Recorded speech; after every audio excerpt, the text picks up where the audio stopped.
Welcome to the Higher Power Travel Channel. And if you are going to be taking a cruise or traveling on vacation to the UK or to the European Union in 2025 or 2026, did you know that there's a new security requirement that has to be met before you get on the plane from your home country? Were you aware of that? You could be denied boarding if you haven't done this particular thing first. And I'm going to share with you the details of what that thing is that you need to do in this video. So don't worry, I'm not here to scare you, but this is real stuff that's happening that you need to do before you get on your flight. So stay with us and I will share with you all the details and facts about this requirement right after the intro. We are Dennis and Min. Come join us on our traveling adventures around the world. So yeah, you might be thinking, Dennis, you're kind of dressed up today for this video. And yeah, normally I'm in a t-shirt and dressed a little bit casual, but people typically will dress up a little bit more for the occasion when they have something important to share, right? Hence, that's why the dress shirt. So you might have heard these acronyms, EES, ETA, ETIAS, and I wasn't even aware of all of these combined until a few months ago. And if you are going to be traveling to the UK and the European Union 2025, 2026 and beyond, you really have to listen closely to this information that I'm going to share with you. I'm going to break it down. So EES stands for Entry Exit System. And all this is, it's basically a digital border management system so that when people are crossing borders in the EU or going to the UK, for example, they're already going to be in the system. Now, what's going to happen is when this is implemented, every country is going to be different in terms of the time frame. But you'll know when you are going to these countries, if they take your picture, maybe take your fingerprints, this is going to happen just one time so they can get you into the system. And then once you are in their system, you're in there hopefully for good, and there will be no need to actually stamp your passport in the future. So when you're going through any passport control, coming and going out of these various countries, it should be hopefully a quicker and smoother process because the system will have pre-screened you to some extent.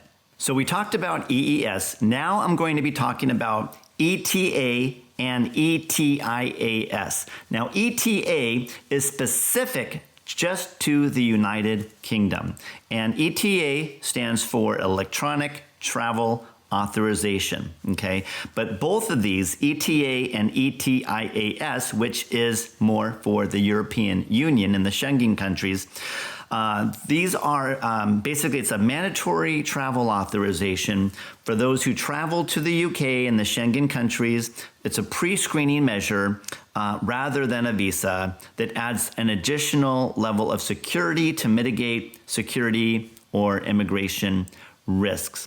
So people need to be set up in their systems ahead of time. So again, these are two separate processes that are going to be required both for the UK and the EU. So I'm going to talk about the UK, United Kingdom process first, which is ETA, Electronic Travel Authorization. So for this ETA, if you're traveling to England, if you're going to be going there for a cruise, if you're going to be taking a flight there and going there on a holiday or vacation, this date has been pushed further along, but right now it's April 2nd, 2025 is when this goes into effect. So again, these Visa-exempt countries, including the US and Canada, you're traveling to the UK, they will deny you boarding if you haven't been accepted of this requirement prior. So you've got to do this before you go to the airport and board your flight, okay? It's going to take up to 3 days for them to approve you in their system. Not to worry, again, I'm going to have each of these websites down below, and I want to caution you, there are some scam websites out there that will seem legitimate, and they will, in fact, help you process this ETA, but it's going to cost you a lot more. Just kind of a scam system. So make sure you're going to this government-approved website. Now, it's going to cost, when you're going to the United Kingdom with the ETA, it's going to cost you £10. So ladies, if you want to lose a quick £10, just make a trip to England. Boom.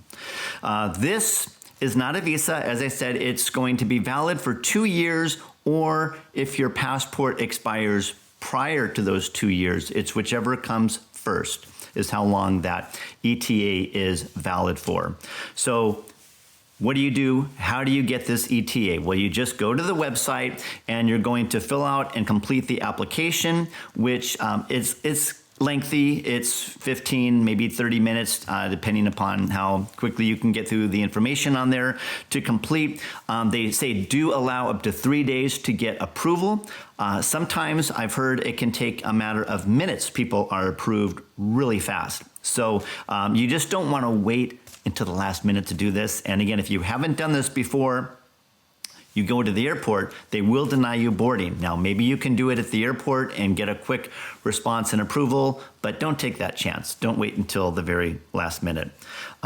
You will need to upload copies of your passport and take a selfie for this application process. And then you're going to go ahead and pay those £10 online. And then that information is going to be linked to your passport. So again, this is not a visa.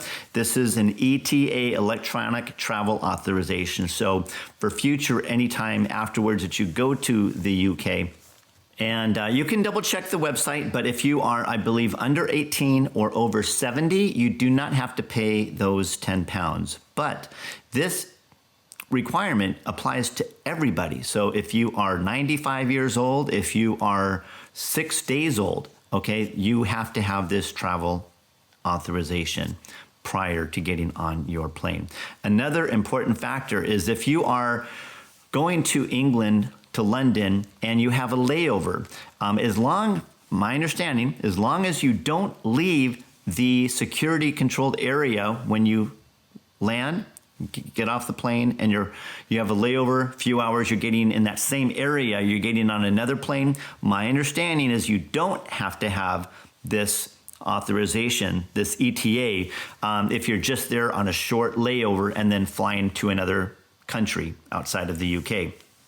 But if you land at Heathrow and then you're going to be departing the Gatwick airport, then you do need this ETA.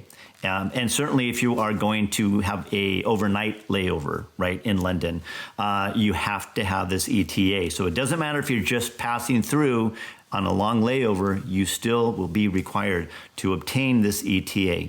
And again, just a reminder, this is for the 60 plus visa-exempt countries that are traveling to the UK. Need to obtain this ETA. And so this includes any members of the EU. If they are traveling to the UK after April 2nd, 2025, they need to go online and obtain this ETA authorization.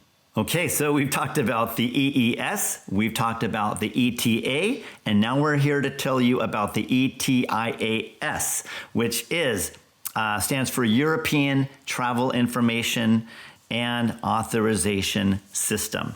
So this is a very similar authorization that you're going to need for the European Union, for these Schengen countries. It's a very similar process to the UK, but like I said, the ETA is separate just for United Kingdom. But it's a very similar authorization that you need to obtain ahead of time for when you are taking a cruise or traveling by plane to the European Union in these Schengen countries. Now, this was supposed to have been rolled out by now. My understanding is that there's going to be like a 6-month phase-in before they actually make it official. But that could be pushed back even further. But for right now, that was supposed to be in effect in the spring of 2025. Right now, they're looking at late in 2025 for this to actually be into full effect. So depending upon when you're watching this video, you may still have a little bit more time on your side, but for sure by 2026, this should be in full swing for the EU. So again, the ETIAS is the European Travel Information and Authorization System, which basically means that anybody traveling there, this affects over 60 visa-exempt countries. So in particular, anybody coming from the US, coming from Canada will have to do this before they go to Europe. And it's going to be the same system. Again, I'm going to have the website below, and the cost for this is going to be €7, which is still just under $8 per person. Now, again, when you go on their website, similar to the ETA in the UK, you have to do it, at least for now, individually for each and every person. So if you have 5 people in your household that are traveling, you need to do it individually, each application for each person separate, and a separate payment. And again, I know with the UK ETA, if you're over 70 or under 18, they might waive the cost. But everybody, regardless of age, is still required to complete this authorization ahead of time. So the process is going to be the same online. You go to their website, you complete the application, you're going to take a selfie and upload information from your passport, and then that information is then going to be linked to your passport, and this is going to not be a visa. So again, we're not talking about getting a visa here. This is just a simple travel requirement, an added layer of security that these countries are going to have. And another reason it's taken longer than anticipated, it's a huge universal system that they're rolling out for most all of Europe. And so it's a lot simpler with the UK because they're just one country in a sense. So that's why it's taking longer to phase in the requirements to be in effect for the ETIAS, which again is affecting most of Western Europe. So once you have applied and gotten approved for the ETIAS, unlike the UK where it's valid for 2 years, or if your passport expires prior, for the ETIAS, this is going to be valid for 3 years. For 3 years, but if your passport expires prior, say in 2 years, then it's only going to be good for those 2 years. Okay, so just keep that in mind. So we hope this information was helpful to you guys. And again, I'm going to have the links below for these government official websites. So there's a lot more details that you can find on there. And also, again, if you are going to be booking any travel, you want to be going to these websites right away because the time frames from when these actually kick in may vary. Not so much with the UK because that, by the time you see this, should already be in effect, but certainly for the ETIAS, for visiting the European Union, that time can be delayed. But for right now, they're looking at late 2025. Thanks so much for watching. Please like and subscribe if you like this content, and we appreciate your comments as always, and we'll see you next time. Take care.